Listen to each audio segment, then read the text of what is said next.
It's day 21 of the Israel-Hamas war, and some ground action has begun. Overnight, Israeli infantry entered the Gaza Strip. We're talking about tanks and soldiers. They entered the Gaza Strip, and they carried out a raid and returned, sort of like a smash and leave. Israeli fighter jets and drones were also involved. They gave air cover to the ground assets.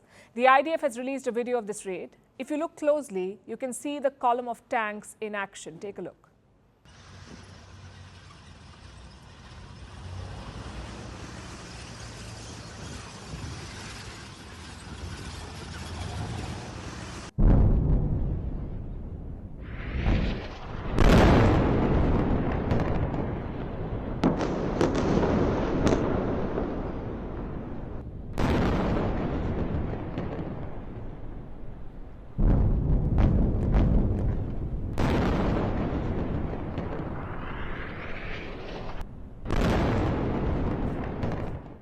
Now, what did this mission achieve?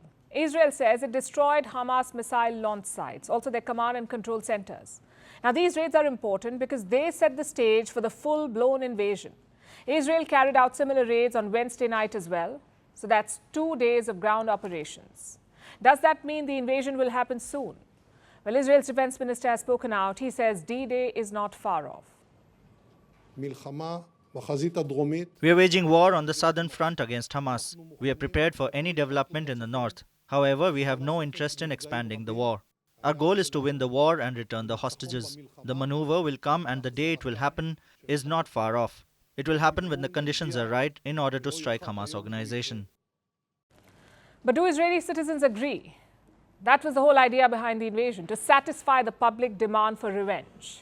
Well, the numbers now tell a different story. A recent poll found that 49% of Israelis want to hold off the invasion. That's almost half of them. 29% Israelis say, go ahead, and 22% are undecided. Now compare this to a poll that was held on the 19th of October. Back then, 65% Israelis supported a ground invasion. So clearly, opinion is shifting. The question is why? And it could be a number of reasons here. Maybe concern for the hostages inside Gaza or concern for family members conscripted to fight.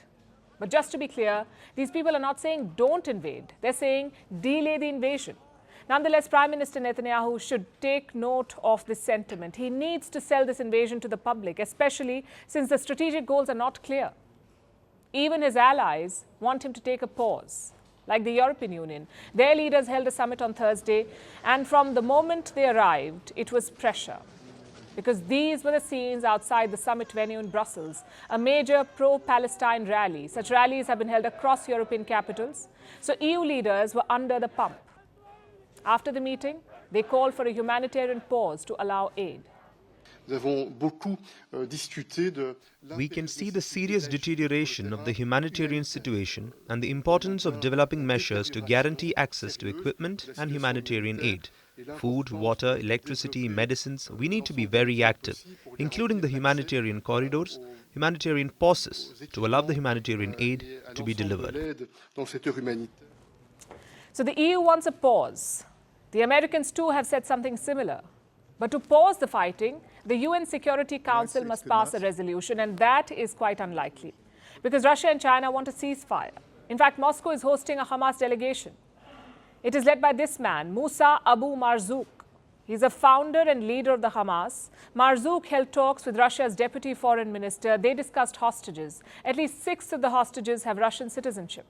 So Moscow does have a stake here, but their ambitions are much bigger. If Putin can get Hamas to release hostages, he can place himself as a mediator. And Hamas has talked about it, about exchanging hostages for a ceasefire. Having said that, we don't know if Israel will accept such a deal. The UN General Assembly is also on the job. Arab states have pushed a resolution calling for a ceasefire. Look at the Security Council. My mission distributed and will continue to distribute QR codes with a direct link to files where you can see this horror and many other Hamas atrocities. What you see here are not pictures from Auschwitz, but Israelis raped, butchered, and burned alive. I don't have videos to show you. We respect the dead too much. We respect the pain of their families too much to show videos. But check out your mobiles. Thousands of videos depicting the abomination, the horror, the inhumanity to which thousands of Palestinians are being subjected and have been subjected.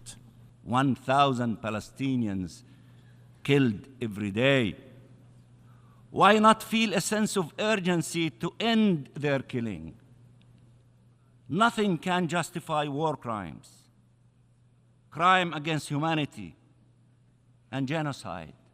Nothing can justify the killing of a single Palestinian child. So it's Arab nations versus Israel. Today is day 2 of the General Assembly. A vote is expected later tonight. It will be a test of diplomacy for many countries, including India. But the result itself is pointless. You see, the Security Council resolutions are binding. The General Assembly ones are not.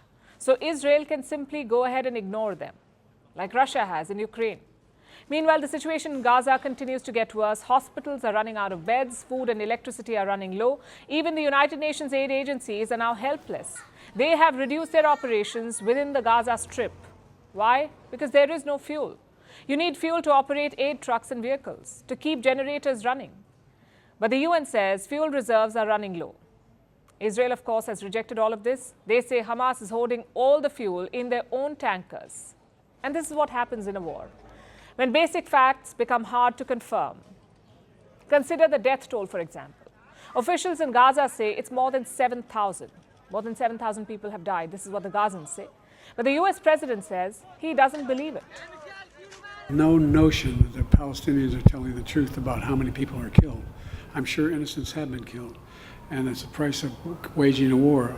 I think we should be incredibly careful, but I have no confidence in the number that the Palestinians are using. His argument is this: Gaza's health ministry is run by the Hamas, so why should anyone trust their numbers? To dispute this, officials in Gaza have released a document. It's more than 200 pages long. It has the names of more than 7,000 Palestinians, those killed in Israeli strikes. Honestly, we don't know what the truth is. But looking at the devastation in Gaza, 7,000 is not impossible.